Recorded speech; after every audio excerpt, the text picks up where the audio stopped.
उदू धौलपुर के अंबा गांव में एक बार फिर से लौट आया था। चंबल नदी के किनारे उसी 500 साल पुरानी भूत बावड़ी में, क्योंकि पानी ही उदू का हाईवे है।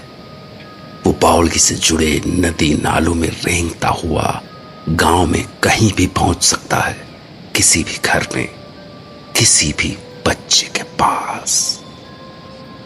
गांव खेड़े में लोग मानते हैं कि उदू 12 साल तक सोता है, और जब वो जागता है तो गांव में 12 साल तक के मासूम बच्चों की नई टोली तैयार होती है, और वो उदू के बारे में कुछ खास नहीं जानते, इसलिए आसानी से उसका शिकार बन जाते हैं।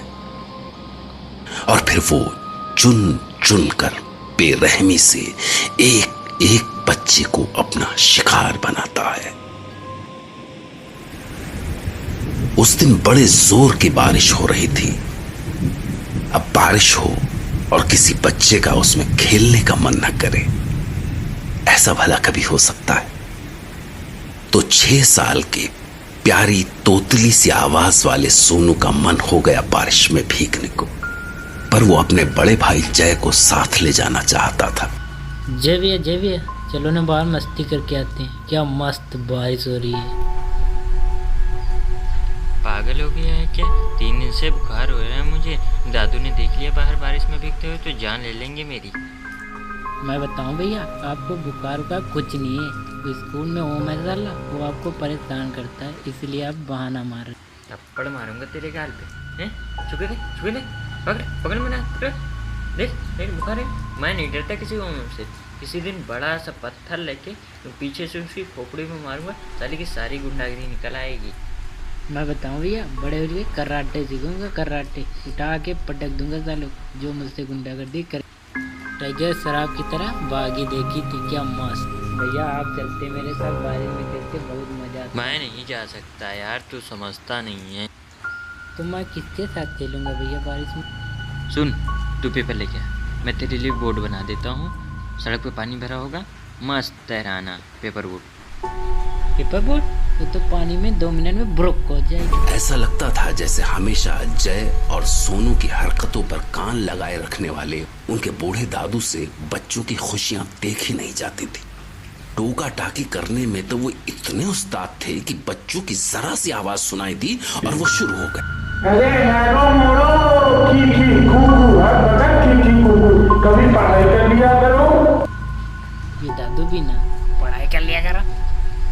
सुन, मैं तेरे लिए वाटरप्रूफ बोर्ड बना देता हूँ, जिंदगी भर बुड़क नहीं होगी। तू नीचे कोठरी में जा, कैंडल्स और वैक्स रखे होंगे, और हाँ माचिस और कटोरी। उदू होगा वहाँ। पागल कहीं, उदू वहाँ होता है जहाँ पानी होता है। कोठरी में कोई पानी वानी नहीं है। और हाँ बेटा, डर के मारे सुसु न कर दियो, वही पानी होता है। मैं नहीं कहता सु तुम करते होगे, और ना मैं पढ़ता हूँ। अभी में पिछले कुछ दिनों से ये चर्चा तो चल ही रही थी कि उदू लौट आया है। उदू की कुछ अलग अलग आधी अधूरी सी तस्वीरें भी खिंच गई थी उनके मन में, और उन आधी अधूरी तस्वीरों ने एक खौफ भी भर दिया था उनके मन में। पर बात इज्जत पे आ गई तो 6 साल का सोनू अपने डर को पीछे छोड़ते हुए नीचे कोठरी की ओर बढ़ गया। छोटा सा शहर था, तो बारिश शुरू होते ही पावर कट हो चुका था, और अंधेरे में सोनू का डर वापस लौट आया। बिजली भी ना सालों को आज ही बिजली काटनी थी। लकड़ी की काटी काटी पे घोड़ा, घोड़े के दिम पे जो मारा हथौड़ा। कितना अंधेरा है, कैसे दोनों बैग कुछ दिख भी नहीं रहा। उधर सोनू बेसमेंट के अंधेरे में वैक्स ढूंढ रहा था, और इधर बुखार में पड़े उससे 4 साल बड़े उसके भाई जय को अचानक सामने दरवाजा खुलने की आहट सुनाई दी। कौन है? कोई भी तो नहीं है, शायद हवा से खुला होगा। मैं भी साला अपने आप से कितना डरने जय खुद के ऊपर हंसा और करवट बदलकर सोनू के बारे में सोचने लगा। दुनिया के सारे बच्चों की तरह वो भी डरता था, पर उसे यकीन था कि वो कम से कम सोनू से तो कम ही डरता है। कैसे दरवाजा खुला था अचानक, सोनू होता तो बेहोश ही हो जाता। साला एक नंबर का फट्टू। जय अभी ये सोच ही रहा था कि तभी उसे कदमों की कुछ आहट सी महसूस हुई। उसने पलटकर दरवाजे पर नजर डाली तो उसने जो देखा, उस तेज बुखार में भी वो पसीने से नहा गया। उसे सामने फर्श पर पानी में भीगे पैरों की कुछ छाप पड़ती सी दिखी, और उससे भी डरावनी बात यह थी कि वो पैरों की छाप घर के अंदर की ही ओर बढ़ रही थी। ये पैर तो दादू की रूम की ओर जा रहे हैं। नहीं नहीं नहीं, ये पैर तो हॉल की ओर जा रहे हैं। लगता है मुझे चल के देखना पड़ेगा। जय ने बड़ी हिम्मत करके उन पैरों की छाप के पीछे जाने का मन बनाया ही था कि तभी दादू ने फिर से टोक दिया।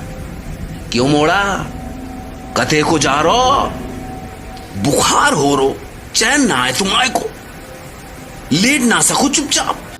ना दादू, मैं तो सुबह से लेटा ही हूँ, टॉयलेट भी नहीं गया अभी तक। तो बस चुप मार के पड़ा रहे उतई। ये दादू भी ना चैन से जीने नहीं देंगे। किधर गया होगा वो? अब तो उसके पैरों के निशान भी सूख गए। जाने दो, मुझे क्या, उदू आएगा सबसे पहले दादू को खाए। पर ये सोनू कहाँ है? सोनू अभी तक क्यों नहीं आया? पर जय को पता नहीं था कि पैरों के जो निशान उसे दिखे थे अब वो बेसमेंट की ओर मुड़ गए हैं। वो बेसमेंट जहां उसने सोनू को भेजा था, जबकि सोनू अंधेरे बेसमेंट में पहले से ही डरा हुआ। कितना अंधेरा, ये भैया भी ना सारे मुश्किल काम मुझे ही करते हैं। वाह, कमाल हो गया, माचिस मिल गई।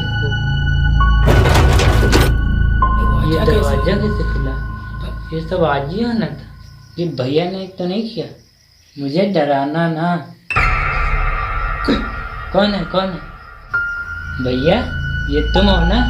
पता है मेरे को, डरा रहे हो ना? मैं नहीं डरने वाला, लेके जाऊंगा बैग। किधर होगा बैग? किधर होगा बैग? इधर ही होगा कवर में।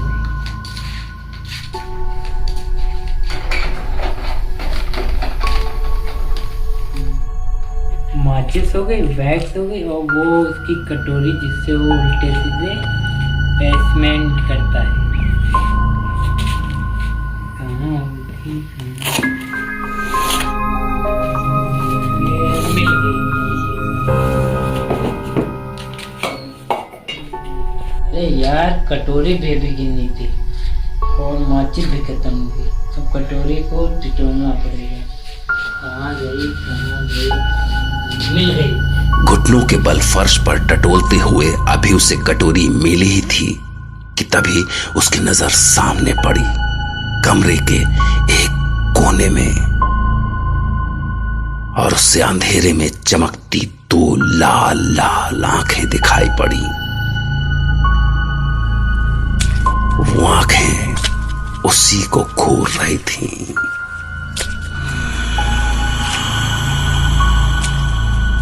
छोटा सा सोनू अंगारे जैसी चमकती हुई उन लाल लाल आंखों को साफ देख सकता था। वो चीखना चाहता था, पर उसकी आवाज जाने कहां गुम हो गई थी। वो खड़ा होकर वहां से भाग जाना चाहता था, पर उसके पैरों में ताकत ही नहीं बची थी।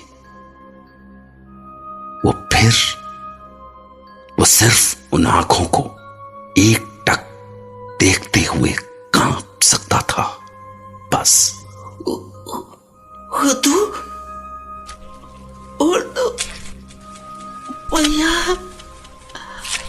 बचा लो भैया, भैया मेरे को बचा लो।